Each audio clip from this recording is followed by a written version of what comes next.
तो चरण जी कर लेते हैं आपका स्वैग से स्वागत आपके अपने YouTube चैनल पे। तो जी हाँ, ये चीज भारत ने शुरू की थी, अब खत्म जो है इंशाल्लाह पाकिस्तान करेगा।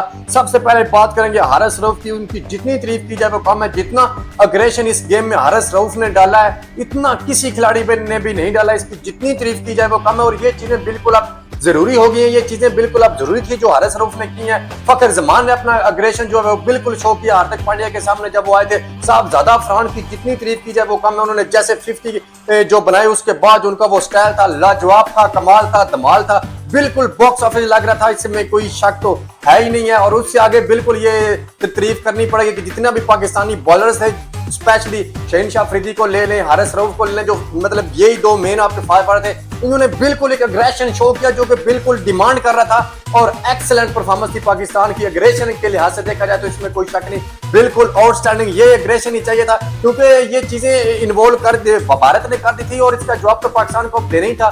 चाहे अग्रेशन से देते चाहे जिस तरह देते, तो अग्रेशन से जवाब पाकिस्तान ने भरपूर दिया है। और बिल्कुल वो मोमेंट जो है वो कोई पाकिस्तानी भूल नहीं सकता। जितने पाकिस्तानी फैन स्टेडियम में मैच देख रहे थे, क्योंकि जो हारिस रऊफ ने वो तैयारी की, उनके जो मीम्स बनाए, उनको 6-0 किया। और भारत कभी भी ये चीज तो भूल नहीं सकता। 6-0 जो उनके साथ हुआ है ये तो कोई भारत की आने वाली नस्लें नहीं भूल सकती। और very well done Pakistan cricket team. हार की तो अलग मैटर था, क्योंकि अब जो मैटर है क्रिकेट से ज्यादा वो आउट ऑफ द फील्ड जो ग्राउंड पे चीजें अब चल रही हैं, जो ग्राउंड के बाहर चीजें चल रही हैं, उनके बारे में आजकल ज्यादा जो चर्चे हैं वो चल रही हैं। और अब बिल्कुल खेल पे बात करते हैं, स्टार्ट से शुरू करते हैं कि जहां से मैच शुरू हुआ। तो सबसे पहले बात ये करते हैं कि जब टॉस सलमान अली आगा हार गए और सूर्य कुमार यादव ने ये बोल दिया कि मैं बॉल करूंगा क्योंकि ड्यू फैक्टर होगा, ETC वगैरह वगैरह। तो सलमान अली आगा से जब पूछा गया कि टॉस जीते तो आप क्या कहते हैं, सलमान अली आगा ने बिल्कुल बोला कि हाँ भाई मैं भी यहाँ पे पहले बॉल ही करता, बैट मैं भी यहाँ ना करता। तो पिछले संडे को इसी सलमान अली आगा ने बोला था कि मेरी जो स्ट्रेंथ है वो बाद में बॉलेंगे, पहले बॉलेंगे नहीं, क्योंकि मैं हमेशा बड़े मैच में जो बड़ा प्रेशर वाला मैच होता है, runs on the board matter करते हैं। तो वहां पे ये स्ट्रेटजी होती है, प्लान होते हैं। सलमान अली आगा को वहां पे भी यही बोलना चाहिए था कि भाई मैंने टॉस जरूर हार गया हूं, मुझे कोई फर्क नहीं पड़ता, क्योंकि मैं चाहता ही था बैटिंग करना जो कि मुझे मिल गई। ये एक मेंटल गेम होती है, यहाँ से तेज होता, होशियार होता, क्लियर होता। तो वहां पे ये बोलता, ये ना बोलता कि मैं भी बिल्कुल यहाँ पे बॉलिंग करना चाहता था, टू बी वेरी ऑनेस्ट। ये चीजें बिल्कुल सलमान अली आगा ने वो गलती वहां पे कर दी। और दूसरा सबसे बड़ा ब्लंडर जो पाकिस्तान मैनेजमेंट की तरफ से आया, जो स्पेशली कप्तान सलमान अली आगा की तरफ से आया, कि जो सबसे आपके बड़े प्लेयर हैं, मतलब जब से ये 2-3 आपने मेन प्लेयरों को निकाला है, एक नई टीम डेवलपमेंट करने की कोशिश की है, तो सिर्फ आपका एक ही खिलाड़ी है जो भी आपने फाउंड किया, जो आपको मिला है एक प्रॉपर प्लेयर है, वो है हसन नवाज। यार हसन नवाज को आप कैसे बाहर बिठा सकते हो? It's crime. आप हसन नवाज को बाहर बिठाना इट्स क्राइम। मैं ये नहीं बोल रहा कि वो कोई बहुत ही बड़ा प्लेयर बन गया है, या वही ब्रेंडन मक्कलम है, वही मार्टिन गप्टिल है, या वही शाहिद अफरीदी है, लेकिन वो अभी बन रहा है, अभी तैयार हो रहा है। लेकिन उसने आपको प्रूव किया है, उसने 3-4 मुश्किल कंडीशन में आपको बैटिंग करके दी है, 200 है उसके। आप उसको कैसे बाहर बिठा सकते हैं? फिर उसका रिप्लेस आप क्या लाए? हुसैन तलत आप उसका रिप्लेस लेके चले आए। मैं 3-4 दिन पहले मुझे ये खुशी हो रही थी कि जितने भी प्लेयर हैं बैटिंग में स्पेशली, वो बिल्कुल फ्लॉप हो जा रहे हैं, लेकिन मैनेजमेंट उनको कॉन्फिडेंस दे रही है, उनको बूस्ट कर रही है, उनको कम बैक कर रही है। तो ये एक अच्छी चीज है। लेकिन वो ही आपने सबसे बड़ी गलती कर दी कि हसन नवाज को अपने बैर बिठा दिया। आप हसन नवाज को कभी भी बैर नहीं बिठा सकते, स्पेशली हुसैन तलत की जगह पे। ये हो ही नहीं सकता है। I am nothing against Hussain Talat, मैं उसके कोई खिलाफ नहीं हूँ। वो ठीक है, ओके प्लेयर है, फ्रेंचाइज क्रिकेट भी वो बहुत ज्यादा खेला हुआ है, डोमेस्टिक का भी रगड़ा उसको लगा हुआ है। लेकिन हुसैन तलत वो प्लेयर है कि जब अल्लाह ना करे पाकिस्तान के 3-4 जल्दी पावर प्ले में आउट हो जाए, तो वो आ जाए तो वो गेम को थोड़ा आगे लेके जा सकता है। इसके अलावा हुसैन तलत कोई कुछ कर ही नहीं सकता है। सबसे पहले शुरुआत करेंगे फखर जमान से। जिस तरह फखर जमान ने बुमरे को पहली बॉल पे निकल के अटैक किया, यही क्रिकेट डिमांड कर रही थी, और यही जो प्रेशर था पाकिस्तान का वो बिल्कुल वहां पे खत्म हो गया था। क्योंकि सबसे पहला आपको अटैक ये था कि बुमराह को अटैक करना है, और बुमराह ने पाकिस्तान के खिलाफ ये पहली मर्तबा हुआ है कि T20 में उसने 40+ रन दिए। तो ये सारा क्रेडिट जो है फखर जमान को जाता है। बाद में साहबजादा अफरान ने भी बहुत अच्छी बैटिंग की जसप्रीत बुमराह के खिलाफ, इसमें कोई शक नहीं है। लेकिन जो अटैक था जो पहले था वो बिल्कुल फखर जमान ने अटैक शुरू किया, जिसको फरहान ने बिल्कुल कंटिन्यू किया। और जितनी कंट्रोवर्सी चली, सबसे पहले फखर जमान की बात करते हैं तो आउट था, नॉट आउट था, वो बिल्कुल क्लियर नॉट आउट था, कोई शक उसमें था ही नहीं।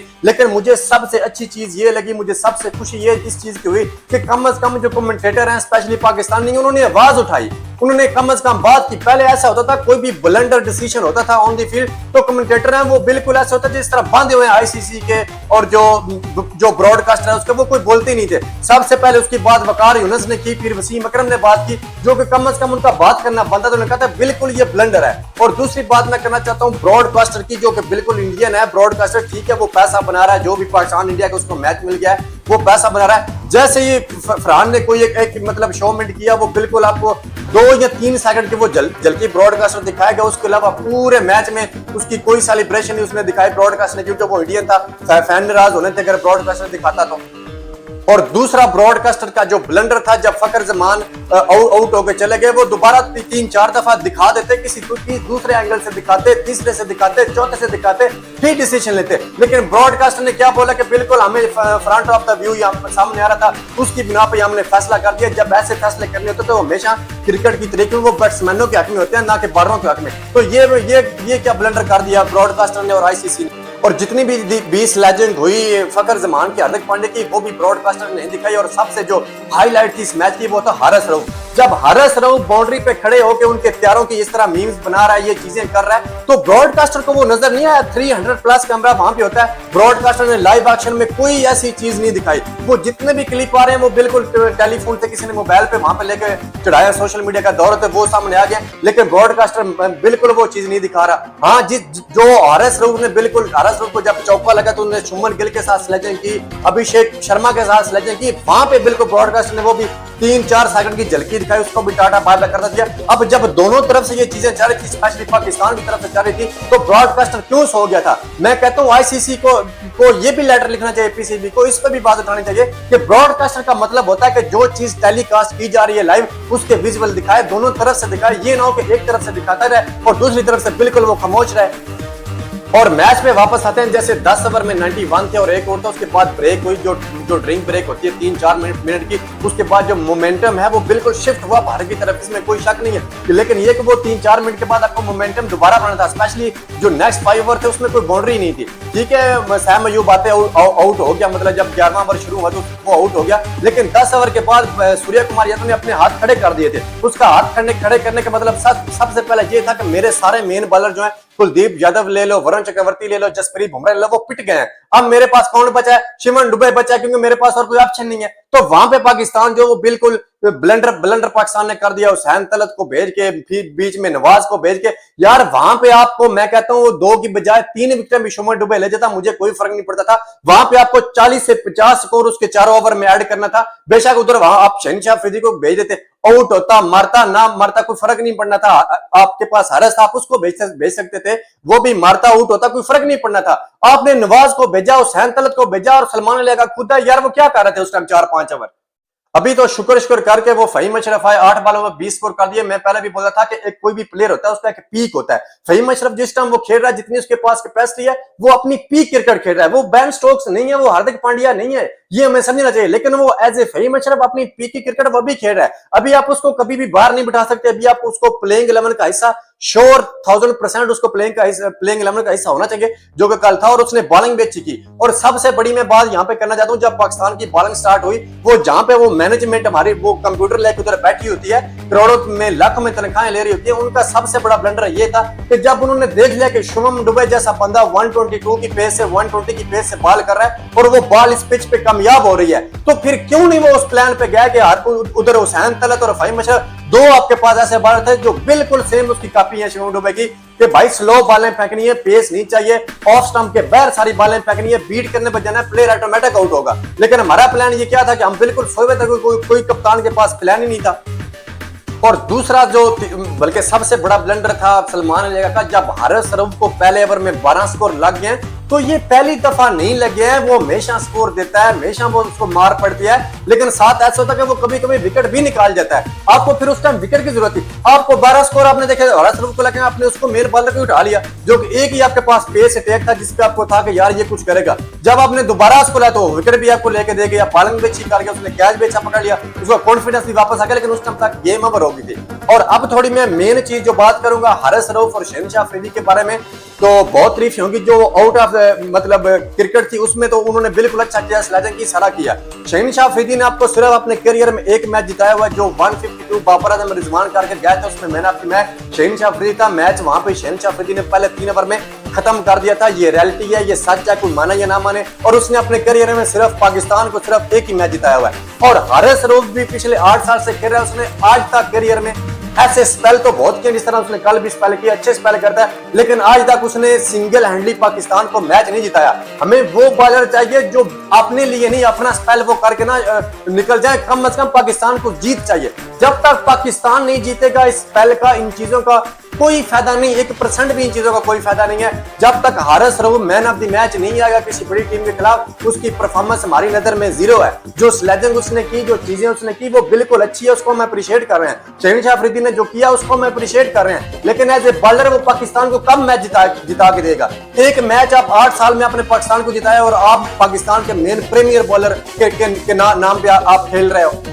और सलमान अली आगा ने अगर खुद बॉल नहीं करनी, ये वही सलमान अली आगा जो 4 महीने पहले ओडिया में ये पूरे 10 ओवर फेंकता था, T20 में 4 ओवर अपने मुकम्मल करता था। आज वही सलमान अली आगा जो बॉल को हाथ तक नहीं लगाता है। मैं कहता हूं अगर आपके शहनशाह अफरीदी को मार पड़ रही है, शहनशाह अफरीदी बिल्कुल उसकी परफॉर्मेंस इतनी नहीं कि वो आती है अटैक करे जिस तरह वो, मुझे तो इतनी शर्म है कि आज फिर पहली बॉल पे ही अभिषेक शर्मा ने उसको छक्का लगा दिया। छक्का चौका लगाना, बाउंड्री लगाना इज नॉट मैटर, लेकिन मैटर ये करता है कि कब, किस डिमांड में, किस सिचुएशन में छक्का लगा है ये। और 170 स्कोर जो था वो 100% ये अच्छा स्कोर था, बिल्कुल ये चेजेबल स्कोर नहीं था जो पाकिस्तान ने अपनी बॉलिंग बिल्कुल बुरी करके मैच रवाया है। हाँ ठीक है, जो आपका स्टार्ट था उसकी वजह से आपको पहले ही 200 करना था, 200 हो जाता तो इंडिया बिल्कुल पहले हाफ में इंडिया बिल्कुल बाहर हो जाता भारत का। बिल्कुल कल मैंने पहली दफा देखा, जितने भी लोग मुझे जानते हैं, मैं भारत की टीम पे बहुत ज्यादा नजर रखता हूँ, हर मैच उनका देखता हूँ, लेकिन कल मैंने पहली दफा देखा है कि उनका बॉडी लैंग्वेज बहुत खराब था। भारत के प्लेयर कैच ऐसे नहीं छोड़ता जिस तरह वो कल छोड़ रहे थे, इतने प्रेशर में थे, लेकिन उस चीज को आपने अवेल करना था, अपनी तरफ लेना था, ना कि मोमेंटम शिफ्ट करना था। लेकिन फिर भी अगर 170 बोर्ड पे लगा था तो वो डिफेंड करना पाकिस्तान से कल बनता था। कल वो मैच पाकिस्तान नहीं हार सकता था यार, नहीं हार सकता था। ये जो चीजें कल की हैं, जितनी ब्लंडर बॉलिंग में की हैं। और सलमान अली आगा को मैं सिर्फ एक ही सजेशन देता हूँ, जब लेफ्ट ठीक है, अभिषेक शर्मा पहला, आपको पता है वो सामने आएगा, तो तू भी पहला ओवर खेला जिस तरह मोहम्मद हफीज करता था, जिस तरह हमारे पुराने जो भी बॉलर हैं, जो ऑफ स्पिन नॉर्मल के भी बॉलर था, वो लेफ्ट को बॉल करते थे, जिस तरह शोएब मलिक था, तो कर लेते बॉल, 2 छक्के लगते ना, क्या पता विकेट निकल आती। जब आपको पता है कि शहनशाह अफरीदी को वो मारी जा रहा है, तो खुद आप बॉल कर लेते। और ये सलमान अली आगा का भी ये बहुत बड़ा टेस्ट है, क्योंकि ये पहला इवेंट बड़ा है, पिछली वो छोटी टीमों के साथ खेलता है और वाह होती है, चीजें बिल्कुल उसकी फेवर में जाती रही हैं, चाहे ट्राई नेशन सीरीज ले लें या जिम्बाब्वे की सीरीज ले लें या किसी भी ABCD टीम की ले लें, लेकिन ये अभी उसका पहला उसका बड़ा इवेंट है। मैं एक बार यहाँ पे आपको कंफर्म करके देता हूँ कि मोहसिन नकवी जो है ना वो कहीं नहीं जाने वाला, पहली चीज होगी। दूसरी ये कि मोहसिन नकवी जिस तरह बाबर आजम एक लम्बा आर्म कर गया ना, इतने इवेंट खेल के, इस तरह सलमान अली आगा कभी नहीं खेलेगा। उसका रीजन ये है कि जब बाबर आजम कप्तान था तो चेयरमैन हमारे रोज चेंज होते थे, डेली बेस पे चेंज होते थे, तो वो कप्तान को कैसे चेंज किया था जब नए आते थे। तो अब ये है कि वो तगड़ा बंदा है, जो है मोहसिन नकवी, वो बिल्कुल सलमान अली आगा को वो उठा के फेंक देगा, जो कि बिल्कुल फेंकना चाहिए। अगर ऊपर ऊंच नीच हो जाए, एशिया कप में अच्छी परफॉर्मेंस ना आए तो बिल्कुल फेंकना चाहिए, क्योंकि अभी ओडिया वर्ल्ड कप को 3 से 4 मंथ अभी हैं। कोई आप अच्छा सा कप्तान ले, कम से कम वो कप्तान ले जो कम से कम बहादुर हो, सिचुएशन जानता हो, कब मैंने बॉल करना है, कब बैट करना है, कब मैंने बॉलिंग चेंज करनी है। तो मैं इस टाइम बाबर आजम और सलमान अली आगा को कंपेयर बिल्कुल नहीं कर रहा, क्योंकि बाबर आजम ने कम से कम 6-7 इवेंट खेलने, उसका भी पहला इवेंट है, उसको कंपेयर कर ही नहीं सकते आप। लेकिन बेस्ट विशेस फिर भी इस टीम के साथ है, इस कौम के साथ है, इस मुल्क के साथ है कि कम से कम पाकिस्तान की आजकल जितनी वाह हो रही है, पाकिस्तान की पूरी दुनिया में आजकल तारीफें हो रही हैं। क्रिकेट के अलावा पाकिस्तान को बहुत ज्यादा अप्रिशिएट किया जा रहा है, पूरा सराहा जा रहा है पाकिस्तान आर्मी को, जो पाकिस्तान के इदारे काम करें। लेकिन ये क्रिकेट वाले हैं कि इनको कोई यार समझ नहीं, कोई अकल ही नहीं है, जीता जिताया मैच बिल्कुल हाथ में दे देते हैं। लेकिन अभी भी बेस्ट विशेस इस टीम के साथ हैं, ये कुछ कर सकते हैं। अगर दोनों मैच हरा दें, श्रीलंका और बांग्लादेश का, फिर भारत के साथ पड़ जाएगा। अगर वहां पे अच्छी परफॉर्मेंस कर गया तो फिर वाह हो जाएगी। तो देखते हैं किसी और वीडियो में मिलते हैं यार। Till then do whatever you want to do man, but please don't forget your mother man.